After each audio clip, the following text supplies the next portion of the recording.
What is going on, everyone? Chris with Journos, Comics, and Pop Culture. We have an awesome video today with our awesome guest, Wes from A-1 Comics.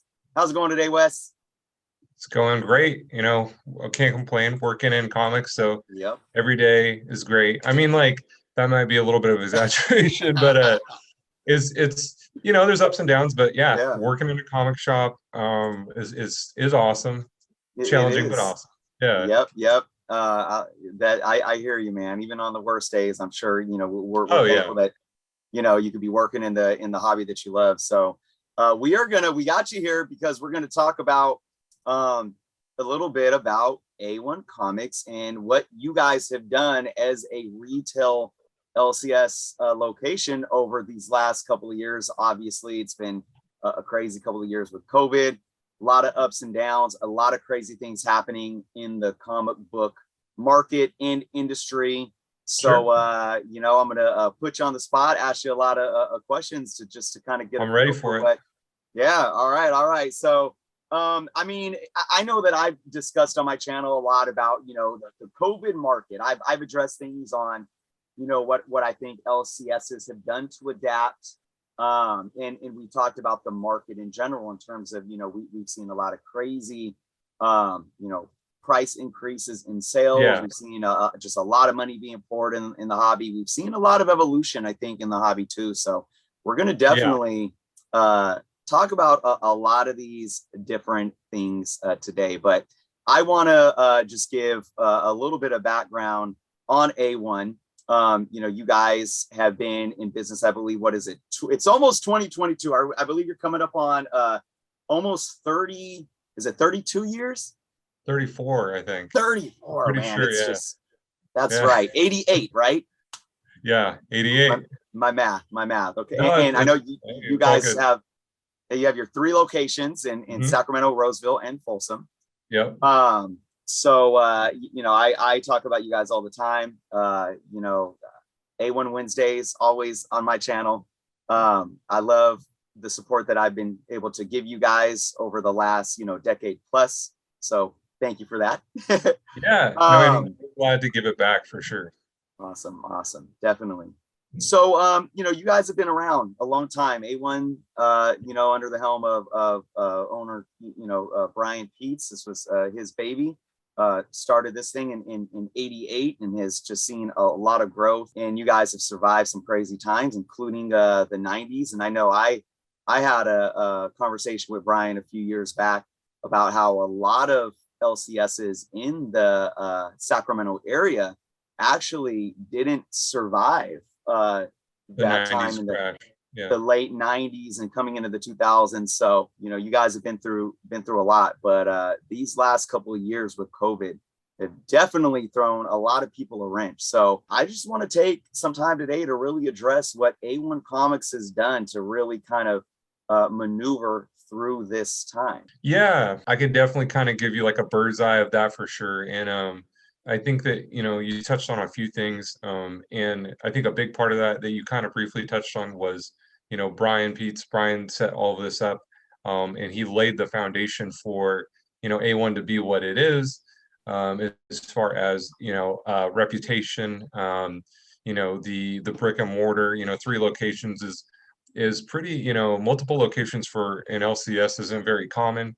You've got a few other shops out there like Torpedo, who else, like Midtown, a couple people that have maybe multiple locations, but it's not common.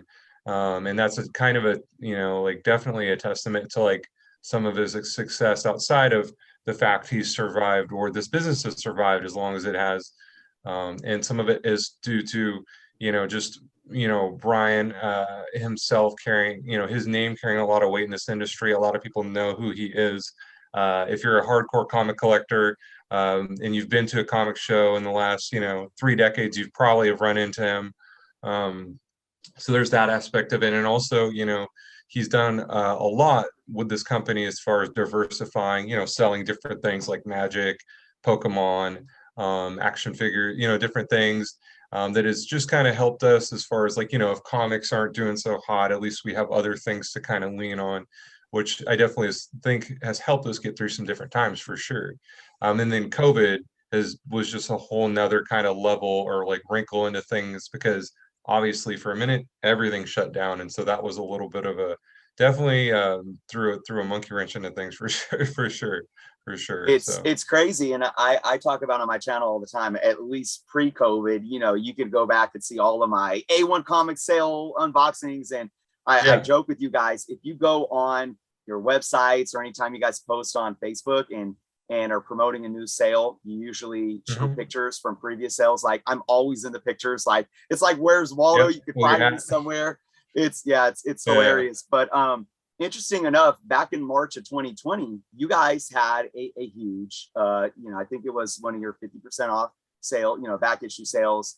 Yeah. And I was there, or it might have even been a patio sale, one of those. And I was there. It was like the weekend before Friday the 13th, where everything shut down. And you guys actually were having another sale a couple of weeks out. So I was there. We were doing the normal thing, and just a few days later, boom, everything shut down. You guys canceled the next sale. Yeah. You guys shut down. So talk a little bit about what was the vibe throughout the store with you guys when that happened. I mean, was there a lot of concern? Did you guys kind of like go full motion into having this plan, or did it take a minute to just kind of get through the emotions of it all? Yeah, so funny enough, like I wasn't actually like a part of the store when that happened. So I've had a relationship with Layman, Brian's son, for a long time. And I've done like, I had done marketing stuff for the store. I kind of helped out here and there, just, like as friend kind of contract jobs here and there. And then when the COVID thing happened, I reached out because I was worried, because like just as a customer, I remember when I moved up here because I'm a Bay Area transplant. So for people that don't know Yeah, California, yeah, the Bay Area and Sacramento, they're a decent distance apart. And I moved up here, and so this was one of the first shops I walked into, and I was blown away. And then I made friends with Landman and whatnot. And my thought was when I was talking to Landman about how COVID hit, and just sensing, kind of like, well, we're trying to adapt with it. We're trying to do curbside, we're trying to do that, but also sensing the frustration as a retail operation trying to adapt to whatever was coming down from like state or local government. And so I was like, hey, well, let's figure something out. And that's kind of where the beginning of kind of working with social media to start selling stuff via Facebook, Instagram, and opening up some different ways to sell products and stuff. And I immediately was like, well, what do we need to do to make this happen? Because I didn't want this to, to go away. I wanted to see them kind of weather the storm. And obviously that kind of snowballed into something, its own monster, a good monster, but you know what I mean? So it went from just something to kind of get us through to something that is its own way for us to kind of connect with new people, sell to people. We have a lot of customers now that we are on the other side of the country, some Canada, that, people that never would have got to get that A1 experience and walk through our doors that, you've gotten for years. But Lamvin and I and the rest of the guys at Avery are doing a really good job of bringing that feel of A1 like via, a live stream and stuff like that. So it's been great for sure. absolutely. Yeah, I've seen you guys. I think if I remember when when the pandemic hit, and you really guys took to social media and Instagram. If I can remember, I think you guys only had a couple thousand followers on IG, and now you guys are what, pushing close to 30,000, right? Was it Yeah, twenty-seven like thousand? 23, yeah, right now. Yep. Okay. Yeah, I mean, that's just, like kind of, it's a testament to a few things like the inventory. So what I look at is that, Brian, I mean, because you've been to the store so many times throughout the years. I mean, that we have a crazy inventory, always, we're always bringing in cool stuff, but we actually, through being able to do all this stuff with social media, we open that up more to people all over the country. And so people are like, oh wow, like, because it was kind of like a Sacramento, or like if you went to comic shows you knew about it, or if you came to the shop you knew about it. But now a lot of people are like, oh whoa, you got this, they're seeing the stuff we're buying and stuff. And it's just kind of, again, it's opening up that A1 experience that people are getting walking through the door, but opening it up to everybody. So it's pretty awesome. I'll speak to that too. It's really interesting. And I always say, I talk a lot about being spoiled here in Sacramento. And it's funny because when it comes to inventory, it really changes the perspective of the customer when you walk into a store that doesn't that has back issues, but it's very minimal compared to what you guys have. You tend to get, or at least just speaking from my personal perspective, it's sometimes I get let down because I'm so spoiled with the fact that Yeah. you can literally walk in to an A1 shop and the back issue inventory is so massive that you just think that this is normal. So good Yeah. points. I mean, And you know, a lot of people live in areas where they don't, you know, they don't have access to that. So yeah. again, when you look at, you know, this is kind of like, you know, where you make the best of a bad situation, Yeah. like you were just talking about. You guys, you adapted to a way that brought this massive inventory on top of other variables to Yeah. people that might not have had it before. Exactly. Yeah. So, I mean, and to kind of build on what you're saying, you know, you could spend all day in in like our back issue bins pretty much. I mean, you know that. And it's like, and so I think that, you know, it would kind of open up the floodgates and we're like, hey, check out everything we have. And people are like, oh, what? Like, you know, not only do we have maybe certain, you know, certain keys like that are like kind of not super rare, but like they're like, oh, you got a, you know, 10 copies of Spider-Man 2099, and they could look at different grades and stuff. And so like when we're going to like a live sale, we're able to offer that variety and everything. I think it's great for people because, you know, when the pandemic hit, there's this big, you know, there was this big boom when things shut down because people were looking for, I think, a different source of entertainment. I know you've talked on some of your videos about that being a factor in kind of the market doing what it did. So all of a sudden you had people that were getting, you know, nostalgic and looking up comics that maybe they parted ways with when they were younger. They had all this free time on their hands. So I think that that did affect the market. And I think that it's kind of was, you know, a nice mixture with the amount of availability of stuff we have and then the amount of people kind of looking for stuff. It's a great kind of marriage between those customers and what we have for sure. For sure. Yeah. So let's dive a little bit more into the live sales of things. So I know, you know, you guys really took off with the live sales. You started on Facebook and Instagram. You were Yeah. doing weekly shows on both platforms. And you guys moved everything over to Instagram while still keeping a presence on Twitch as well. So big, Yeah. you know, what you guys did to really put yourselves out there, I will say, you know, so much credit to you guys. But Yeah. you know, it's something that took off, obviously. You know, probably just even a couple months into the pandemic, you really started seeing these live sales pop up all over the place on social media. I think you just spoke to one thing that It's great. really Yeah. it is absolutely. But one thing that really I think benefited A1 Comics is what you just said is the inventory that you guys have. But another thing that I think, and I could speak to this being a collector watching, you Yeah. guys you brought a dynamic to your live sales that I think was very unique. Not only necessarily an entertaining dynamic, but a flow. Can you Yeah. speak to that? And does that make sense in the sense of how you Oh, guys really 100%. ramp these live shows up? Yeah, 100%. Like, and I think that that's like, I mean, I think that the approach we take is like we, you know, like we approach it like what would we like to watch? And the thing is like you know, I don't have a long attention span, and like I like things moving, and so that's just our approach to things is like we like to things keep things moving either by books or you know our entertainment, like our kind of our back and forth with everybody. And I know that you know from walking in these stores like if you listen to the guys behind the counter, they have that kind of banner, that energy. So again, you know, if you're not able, maybe where you're at, maybe you're remote and you can't like you're in the middle of nowhere and you can't make it to an LCS. You don't have an LCS within 50 miles. You're able to get that kind of like you know the guys behind the counter, you know, kind of busting each other's chops or whatever. Like Avery and I or Lamon, like sometimes we do that on the stream, so you're able to get that feel and so like we're just you know and that's a genuine thing and so we kind of bring that and I think that that helps because that's part of the experience. It's not just you know it's not just buying the books, it's also going in talking with your favorite guy behind the counter, you know, that is that comic book feel, that comic book shop feel for sure. Absolutely. Yeah. I've sat in your guys, just you guys go for 3 hours every night on Instagram, and I'll be in there for 2 hours and look at the clock. And I thought I was just sitting in there for, you know, 15, 20 minutes. So Yeah. it's Yeah. yeah, you guys really make it work. there's a lot of these positive things that Mhm. you guys as a shop were able to do during, again, making the best of bad situations during COVID. I know that a lot of stores did not have such success.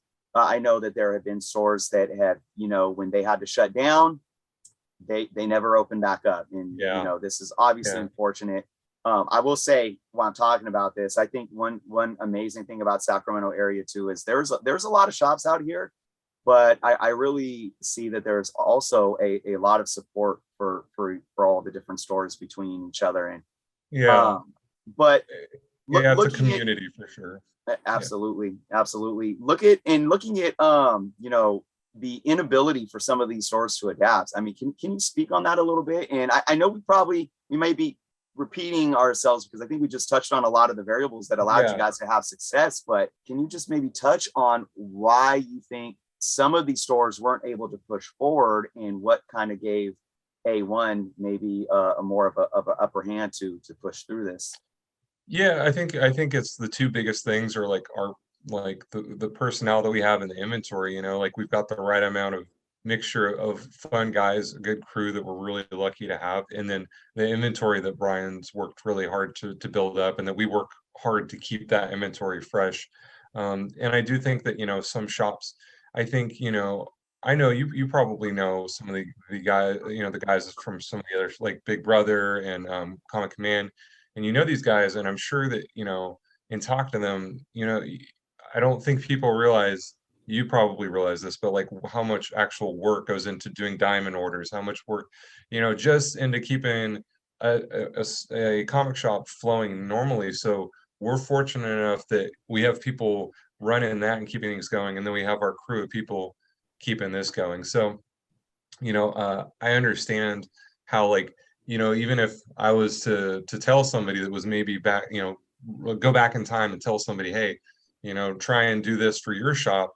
It may not be feasible for them. They may not, just, maybe a mom and pop shop, two-person operation, and it just might be out of their wheelhouse. And I totally understand that. And it's unfortunate for sure. I know that there's a lot of people that, not just comic book shops, but a lot of businesses, unfortunately, that were hit pretty hard. And it's it's good to see people coming back, but it was hard to see a lot of that happening for sure. And now we're definitely seeing kind of like a different phase now that things, obviously, we've kind of been in this pandemic for long enough now. Absolutely. Do you think getting, really evolving and taking advantage of social media aspect in the live sales, do you think that was ultimately the silver lining in you guys being able to survive the way that you did? And to add to that, do you feel like this, avenue of a revenue stream, do you think that this is almost essential for other shops' success right now? That's a really good question. I think that you can get by without it, but I do think that, we're in the day and age where it's pretty tough to not have like either a solid eBay presence or have stuff somewhere else. Like, do some guys just rely on shows and whatnot. We have a lot of irons and a lot of fires. We try and do shows when it makes sense for us to do a show. We're on, short box, we're on eBay, we're on whatnot, we're on, we're everywhere we can be, because we're fortunate enough to be able to do that. We've got the staff, but I think that, a lot of I think it's really hard just to work off your local customers unless you really have, the solid base. But it's doable. But I think that in this day and age, with a lot of apps, like Shortbox and whatnot, some of them, they take a lot of the hard work out of it. So that, those are good things to look out for people that maybe feel overwhelmed with like running an Instagram live sale. And it kind of helps you maybe weather the storm if maybe your local customers aren't doing well. Absolutely. Yeah. And speaking of whatnot, I think that that's another testament that goes to show how, this industry has evolved and taken, the positives from this negative situation that we've been in. Sure. Speaking of that, obviously you were just talking about how, things are opening up. You guys are back to having sales. You just had your first ever A-1 warehouse sale, Yeah. just so massive. And that's something new, you know, opening up your guys' warehouse to the public for that type of sale. So, you know, for me as a customer, a lot of things coming back that are very nostalgic to pre-COVID. But when looking at what you guys have done and what the industry has done to evolve, looking at these live sales, do you feel that I mean, that this is going to be an essential part of your business moving forward? And I mean, maybe you could speak on, I don't know if opening back up, obviously more foot traffic's coming back in the store. You guys are bringing more revenue in there, Yeah. but I'm going to assume that the foot traffic still in the live sales are still at least where they were, or are they increasing? Yeah, so there's a couple of things for sure that you hit on, and like, so what I'll say is that these for now, unless something drastically changes with Instagram, or they're here to stay for sure. And a big reason is because we've connected with so many new people through Instagram, and we really care about we care about these customers just like we care about our in-store customers.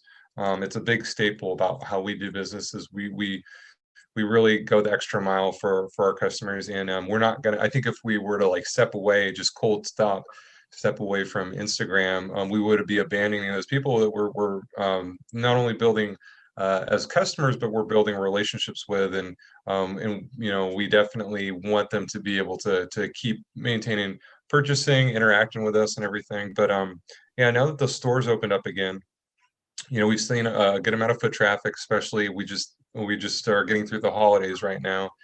And it's great seeing people back in the store.